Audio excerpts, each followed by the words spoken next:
Two Christian friends, Dave and Bob, were once traveling together down a muddy road. A heavy rain was still falling.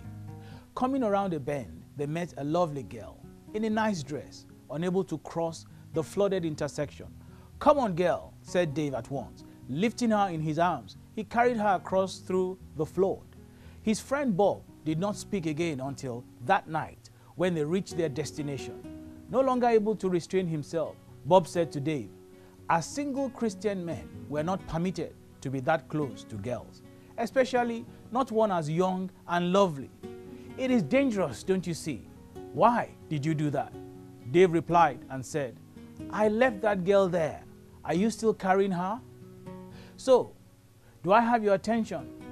Or is your thought still on something that happened last night or way before now?" I love telling stories. Stories are universal in that they can bridge cultural, linguistic, and age-related divides. Storytelling can be adaptive for all ages and can be used as a method of teaching ethics, values, cultural norms, and differences. They provide a tool to transfer knowledge within different contexts. It is not surprising that the Bible is full of stories.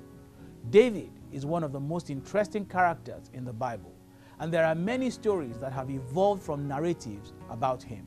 One such narrative is the David and Goliath encounter, which has found relevance of expression beyond religious circles and into mainstream culture and thought. It is not uncommon for people of no faith and of other faiths to talk of feeling like David versus Goliath in situations where they reckon the odds are heavily stacked against them. Stories help us to summarize the teaching of a particular truth and bring clearer understanding to an issue, perhaps better than any other means. I am reminded of a story in 2 Samuel chapter 12, verses 1 to 4. The Lord sent Nathan to David. When he came to him, he said, "There were two men in a certain town, one rich and the other poor. The rich man had a very large number of sheep and cattle, but the poor man had nothing except one little ewe lamb he had bought. He raised it and grew it up with him and his children. It shared his food, drank from his cup, and even slept in his arms. It was like a daughter to him. Now a traveler came to the rich man, but the rich man refrained from taking one of his own sheep or cattle to prepare a meal for the traveler who had come to him. Instead, he took the ewe lamb that belonged to the poor man and prepared it for the one who had come to him." The point was well made. The story of this gross injustice that had been committed caught the attention of David the king. He was furious. As king, he had the power to intervene in this matter and deal appropriately with this inconsiderate rich man, whoever he was, and that was exactly what David was minded to do until he was told, "But you, sir, are the man." I don't know about you folks, but I'm quite surprised at how David could have failed to see himself as the inconsiderate rich man in the story the prophet was telling him. I suppose it is always easy to see how everyone else is the villain or culprit, but never ourselves. Many are like the sister who, at the end of service, walks up to pastor and says, "That was a very good message, pastor. I wish sister so-and-so was around to hear it. You really spoke the truth that she needed." Yes, always someone else needing the truth. Rarely, like David, do we see ourselves in the light of being that inconsiderate rich man in the story that Prophet Nathan told. When Jesus walked the face of this earth, he talked often in parables. In Matthew chapter 13, Jesus used 6 different parables in this chapter to put his message across.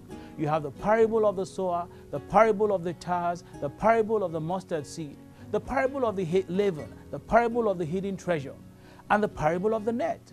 See, Matthew 13, 34 and 35 says, all Jesus did that day was tell stories. A long storytelling afternoon. His storytelling fulfilled the prophecy. I will open my mouth and tell stories. I will bring out into the open things hidden since the world's first day.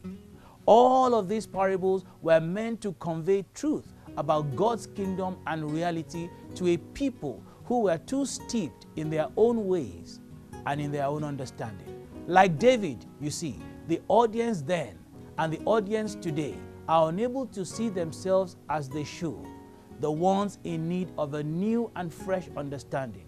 Like Nathan, I say to you, you, sir, are the man.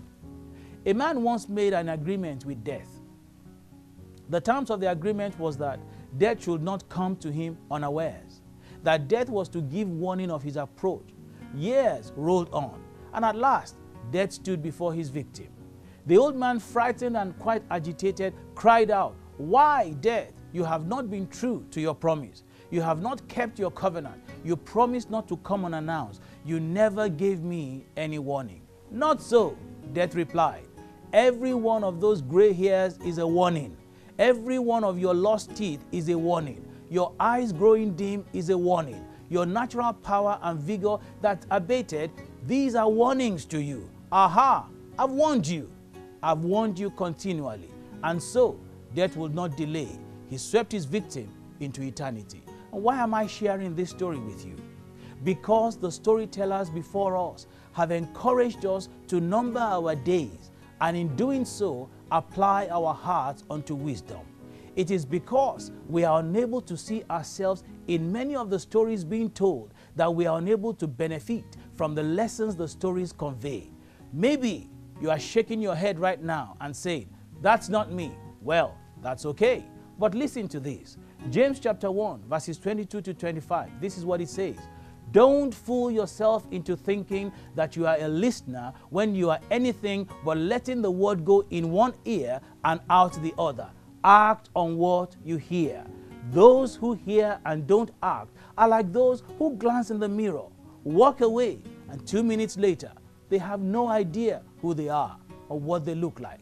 But whoever catches a glimpse of the revealed counsel of God, the free life, even out of the corner of his eye, and sticks with it, is no distracted scatterbrain, but a man or woman of action. That person will find delight and affirmation in the action. Go out and let the truth and power at work in your life demonstrate the greatest story ever told. I mean the story of redemption.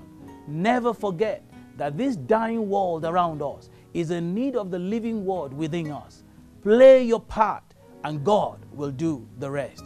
Make this world a better place, one soul saved, one at a time.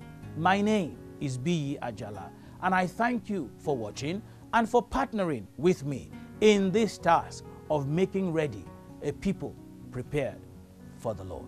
God bless you.